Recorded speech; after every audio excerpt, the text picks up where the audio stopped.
Well, my name's Will Kunkel. I don't do this all the time, but I'll show you what I know about these scrubbers. We'll start with this walk behind unit. On all of these scrubbers, you're going to have a dirty tank here. It'll be in different areas on the other ones, but you want to drain these tanks when they come in, and that is right here is your drain. You lay this down. So we ran it a little bit.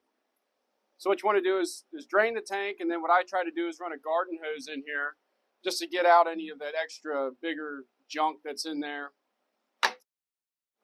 You want to make sure that this screen is on. You can see how it's got a ball in there. So when the water level gets up high enough, it'll stop the suction and it won't let the water get into the vacuum. So just want to make sure that this screen and ball is on there. So what I do when I'm cleaning them out, first thing I'll do is put the hose right down in this hole right here. See how the water's coming out here? So now it's going down this hose, coming out right here. So that's going to tell you want to do that just to make sure that this hose is clear. And then also you want to make sure this is clear. There's a little basin right here. It'll get packed full of stuff. You want to make sure all that's cleaned out. And you have a gasket that goes in there. But all this stuff you can usually take apart without any tools. You should be able to do it by hand. And then after you drain the tank, what I try to do is run the water hose in here just to be sure you get clean water coming out. You make sure that that drain is clear. When the customer gets it, we want to make sure that they can clean it out and they can get all the dirty stuff out. And so on the lid here is the gasket.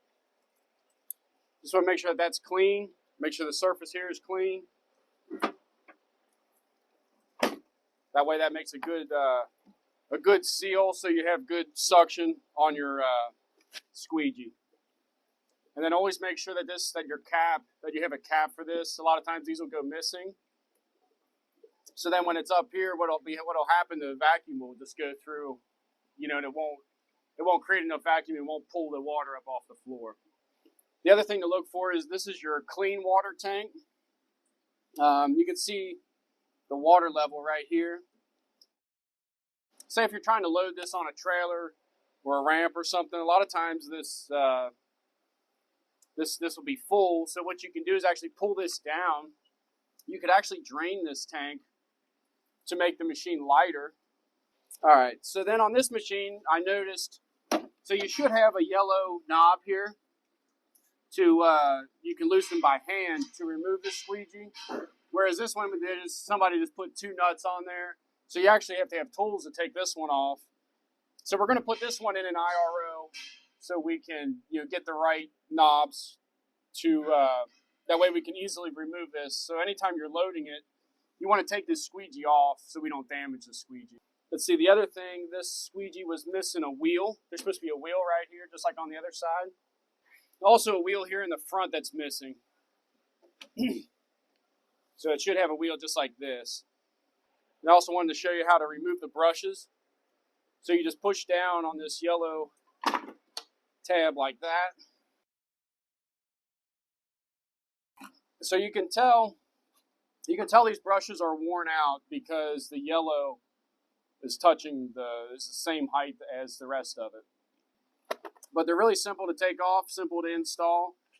You squeeze these levers together here, or squeeze that together and push it down. And you can see how it kind of holds itself there. Then you just go under and find the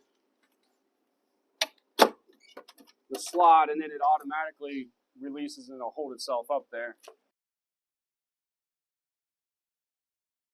And then always make sure any of these scrubbers, you bring them inside. We should never have a scrubber sitting outside. We don't want rain to get on it. We don't want anything to freeze on it. And then just as far as operation, so you have your forward and reverse, and then your speed control. So what I'll do is I'll roll this down like as slow as it'll go. Put it in forward. Then you just start going and then you can kind of get a feel for it, and then you can start turning it up to get your speed.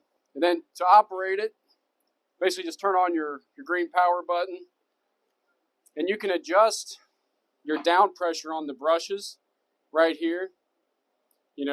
3 being the highest pressure down on the brushes. On a floor like this, I would really just run it like on 2, and then you can adjust how much water flow comes out, depending on what you're trying to do. And then to run your vacuum on your squeegee, you push down on this lever, and that will start up your vacuum. And then your brushes don't start turning until you start driving forward.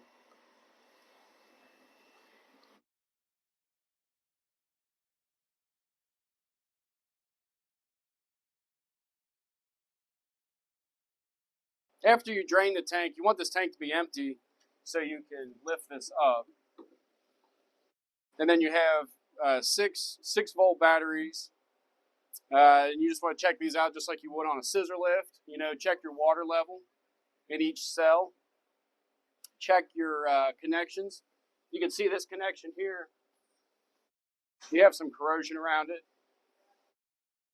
You want to clean that up the best you can, but if the cable looks like it's about to break or something, we need to put a new end on it. This, if you ever have trouble getting your tank to drain, it's more than likely this hose here is clogged. So it's going to be hard to lift up if it's full of water. If you get into that, definitely get some help to do that. And then, then you just, it's got a charger on it. You can leave it plugged in all the time. It's got a smart charger on it, so it won't overcharge or anything. On the older models, they had a lever that came out here. It's spring loaded, and it would hold the top up like that far. And it was supposed to do that to let if the battery's gas while it's charging, you're supposed to leave that up. But these don't have that because they have enough ventilation.